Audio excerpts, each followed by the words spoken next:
we got a big. I mean, this is. Where do we start? Ooh, start with the big dog. We, you know what? I'll say this. I have definitely thought about doing an emergency podcast about this because the news is so. We're still doing a podcast and we've gone through this, which is why I never thought this was something I'd live through, even though I thought I would live definitely like longer than Vince McMahon or past Vince McMahon. But Vince McMahon out of WWE, to be honest with you, you could see it coming with the way Nick Khan has been running things over the last 3 years. Yeah, we would have expected it in the next 2 to 3 years. Yeah, to be honest with you, like, first of all, the other two McMahons were like outie as well. It was just like, all right, whatever. And now Vince, he didn't even see it coming, but he did. Where do we start? Friday afternoon, Vince McMahon said, "It's 77 years old. I'm retiring." I said, "Damn!" It was the way that it was the way that we would expect that he would have tapped tweeting? Out. Yeah, it would tweeting. Damn, I didn't expect him to go out like this, man. But I guess Twitter still has some sort of value. He thanked everyone in the universe. Said he's out. They right after that a press release said that Vince McMahon would be relinquishing all his duties. That's including on creative. Remember, he stepped down literally like three weeks ago. We were talking about him stepping down. Yeah. And he was still in creative, and then he was out of creative, or now he's out of creative. Stephanie McMahon and Nick Khan are now the co-CEOs. Who knows how long that will last? I don't expect it to last long. I'm looking at a situation where Nick Khan will probably be the CEO pretty soon.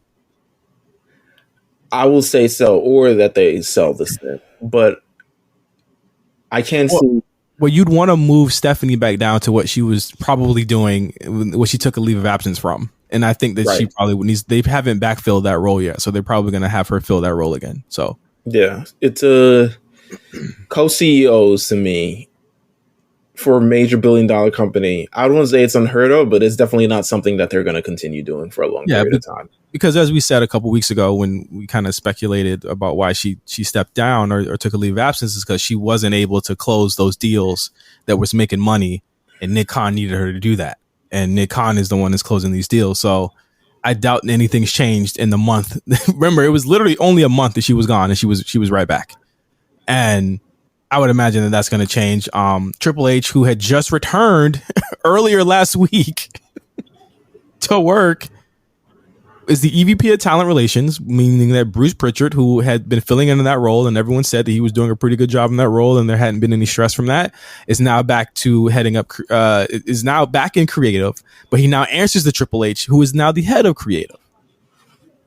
I mean, talk about holding it down.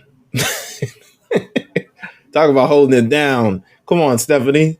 Give your man a job and a promotion at the same damn time. Hey, listen, as currently constructed, Meelz, is this to you the best outcome for not having Vince? As currently constructed, you have Stephanie, who, as long as she wants to do this, has at least 35 more years that she could be doing this, like her father. Triple H, same thing. Nick Khan, possibly longer and could open up more opportunities. You have the future right there. Poor Shane. I swear, if Shane hadn't fucked up Royal Rumble, he'd be in this conversation, but he's not. And he would be definitely some talent relations. Yeah, we're better for it at this point. But as it currently constructed, is this kind of like, would you say, like the big three? Yeah, I would say so. And I really think, to be honest with you, if it wasn't for Nick Khan, I think this may fall flat sooner than we think. Because when you have two entities who all they kind of know is pro wrestling, there's definitely some positives to that, but there's some negatives in kind of like looking from the outside in, or looking at the outside from the inside rather, and kind of seeing how it affects how WWE is perceived from the outside and how it could have a stronger presence from that. And I think that's what Nick Khan brings to the table, which is why he's so invaluable to this, this combination, and which is why he's probably co-CEO, despite only being being hired over the last 2 years. he is, and Stephanie McMahon and Triple H. I mean, Triple H is someone that he's been in this role in NXT. People trust him. A lot of his NXT graduates are there. I'm assuming a lot of people from NXT 2.0 now can trust that, okay, something's going to go well for them or not. Who knows? Well, I want, but before we get to the Triple H part, let's get to the Vince part, because Triple H part is like its own colossal. I feel like all three of these parts are their own colossal thing. And with Vince McMahon, he leaves behind. While I don't think his legacy would have been squeaky clean had he not have to exit in this manner, but he leaves behind an even more complicated legacy. Where, shout out to the people. sorry to cut you off. There are some people who was like, "Thank you, Vince," on Twitter and stuff like that. There was a good amount of people who didn't say a damn word, and not to say that they were like they hate Vince. I just think they knew it wasn't the time to be saying that right now. Yeah. Yeah, and so I think that went with who had a bigger impact on him, and I think I know what you're talking about. Like, I know a lot of people were swinging on Bailey for saying something, but it's like, I think that I think for the people that he really kind of like, for sure, like Meelz, like he really helped them out. They said something that's not. Either way, I'm not mad at that. Either way, I just thought it was very interesting.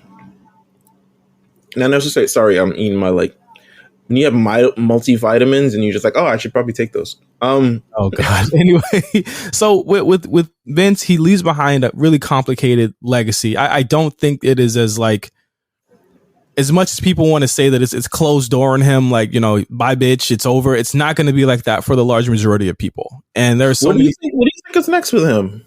Like, what does he do? I think philanthropy would probably be the best way. Like, use your money for something good. Philanthropy. Yeah. I don't think he's gonna be, he's gonna be out the company, but I don't think he's gonna be out of the public eye. I think he'll still be doing stuff. You know what I'm saying? He's gonna be investing in something. Right. And they pretty much found out. I mean, they pretty much the investigation was like, yeah, he used his own money, but he used it for WWE stuff, which is basically like using WWE money. Yeah. So it's dirty money. It's bad. Like, here's the thing. It turned into a situation of not what he did, but how he tried to hide it. Yeah. And I think that people are conflating those like actions very similarly. He's not getting in trouble for that stuff. He's getting in trouble because he used the money to do it. You know what I mean? And again, complicated. It's a very complicated issue. The feelings are going to be very complicated because this is someone who, for a lot of what we do, he's the reason why we do it. There would be no AEW without this guy. There'd be a lot of stuff without this guy. Let's just call it like it is. He is and forever will be one of the greatest storytellers, one of the greatest promoters of our age. And no one's going to take that from him. But when you look between the lines, it gets blurred. It becomes way more complicated. This is somebody who had issues that have come up in the last couple of weeks with former referees.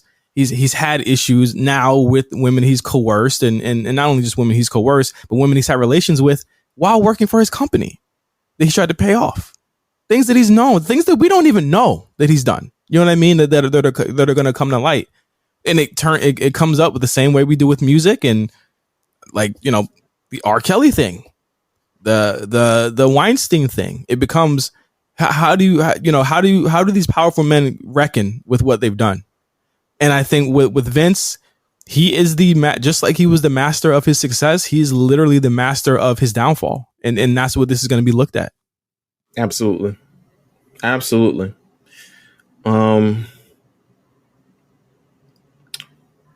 Triple H.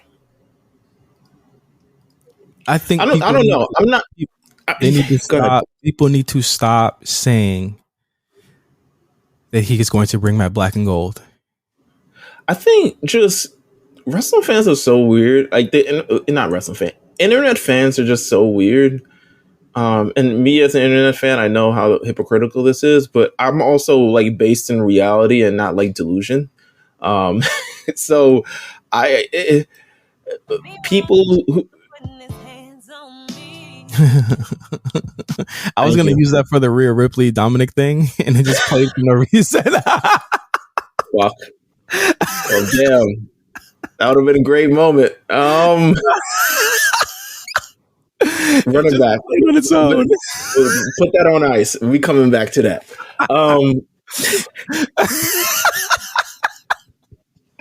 Why, Lord?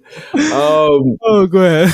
No, I don't think Black and Gold is coming back at all. I think WWE has a vision. They've already established this path that they want to continue, that they want to start with and go against. He's acknowledged the failures of Black and Gold, even though the time was popping, if you're a wrestling fan. And to be honest with you, if you enjoy Black and Gold, there's about 7 years of Black and Gold that you can watch on Peacock right now. If you really do. I'll be honest, I've gone back and watched it. When I posted that picture of Velveteen Dream and Aleister Black, I was watching that match because I was like, damn, this is good storytelling. And then everyone, agreed, despite being like, damn, Velveteen Dream really fucked up. But you can go back to that, but they're heading in the new direction, and I think he's going to be a major proponent of that. WWE's growth. Triple H is very much, he's bought into what Nick Khan and Vince and Bruce and all of them wanted to do. I don't think it's a sense of, well, now I get to go back to the old way. There, you have your alternative that he wanted to create. You have that. It's on Wednesdays. Y'all don't watch it. Or rather, not all of y'all watch it. Or it's kind of stinky. Yeah, look at even like NXT ratings, 2.0 ratings. They were terrible. Now they've stabilized it like a 700, solid 700 a week. They have a fan base that people watch that shit now. I mean, it's us, but yeah, it's definitely, they definitely have a fan base. It's working. But I mean, here's the thing. There was niggas that just wasn't even, us wasn't watching it. You know what I'm saying? Like, people are watching it. No, you're right. You're right. So I don't know what happens with the WWE next. With any, Vince McMahon's kind of, regime is over. It's been part of WWE for pretty much damn near all of his life. If I had to guess, based on me knowing what happens when presidents or CEOs or things change, people will leave or be kicked out. Mm-hmm. People are already looking at Bruce and just being like, you never know. You never know. The thing is that Bruce gets along with everybody, and more than anything, he gets along with H. So do people? I mean, I'm just more concerned if people are receptive to change, because there's a lot of it that's coming. Terms of look at the shit show Bruce has been around since 2019 when he came back. I mean, but it's all Vince sponsored shit. You know what I'm saying? NXT shit was a lot of it was him. I really think if anyone is out, he would probably be this, because he's been Dunn is probably out. Bruce has been around for so long, and honestly, he like, to be like, he doesn't need this shit. You know what I mean? Like he could leave tomorrow. He could leave tomorrow. He'd be fine. But I think that his mind is still, there's a lot that he probably does that we don't know that he's done. You know what I mean? And there's a lot that he gets. Like when Bruce came back, we saw a lot more pre-tapes. We saw a lot more like video stuff, introducing people. Like, again, like I think that as far as the development of the writers that they have, I think they would lean on Bruce, if not for the next 6 to 9 months, as everything gets in, changes. Kevin Dunn, they could find somebody literally tomorrow that worked at like NFL or something and do these shows. Imagine WWE looking different by next year. That's what I'm saying. I'm just like, my opinion. Because the thing is, the issue isn't really what's going on in the creative. Let's just be honest. The issue isn't what's going on in creative as far as like ratings and the deals that they're getting goes. They're doing that for like quality control issues, right? So it's just like a lot of people will not feel beholden to Vince's whims, and it's going to be a lot more collaborative. Triple H said it himself in the meeting before Madison Square Garden on Monday. It's going to be more collaborative. You're going to be able to come up to me. You're going to be able to talk. We'll see what happens with that.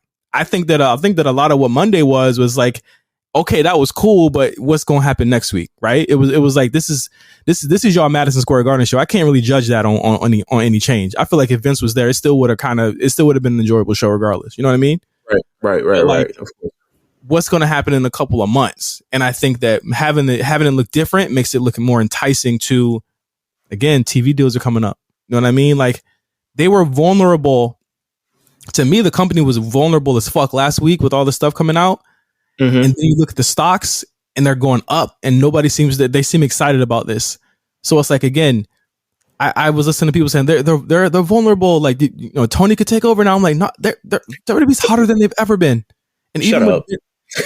what, is it a lie?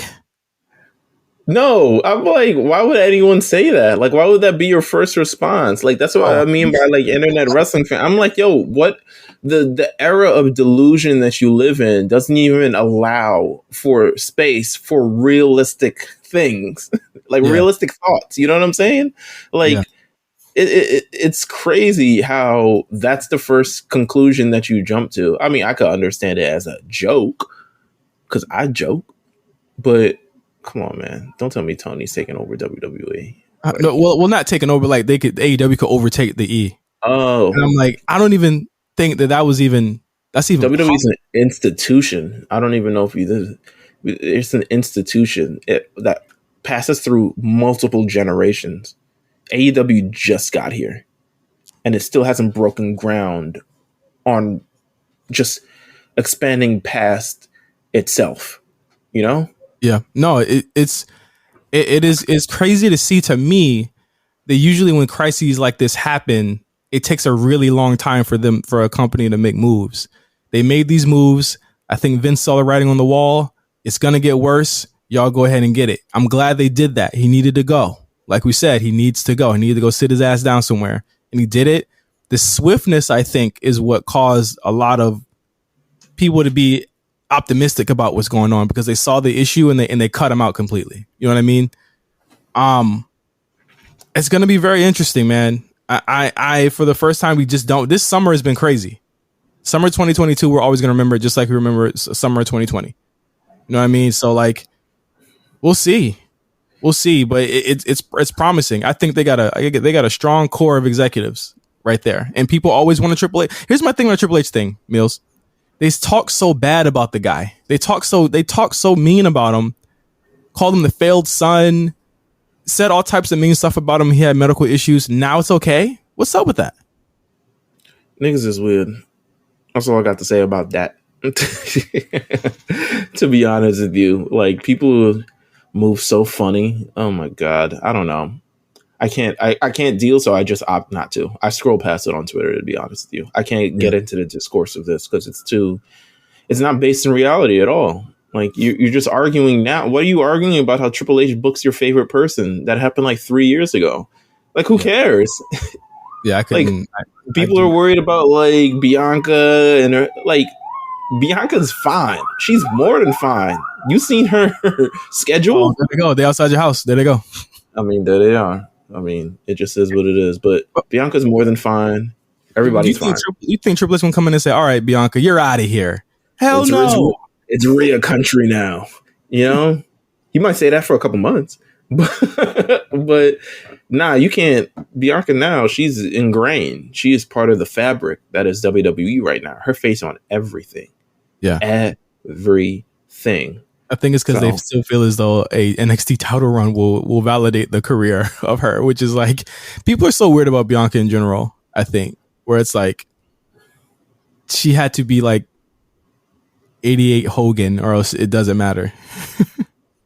She kind of close, to be honest with you, but we get into that. Her braid fell off this week. That was interesting. We talk about that, or at least shifted to the side, or something happened to that thing.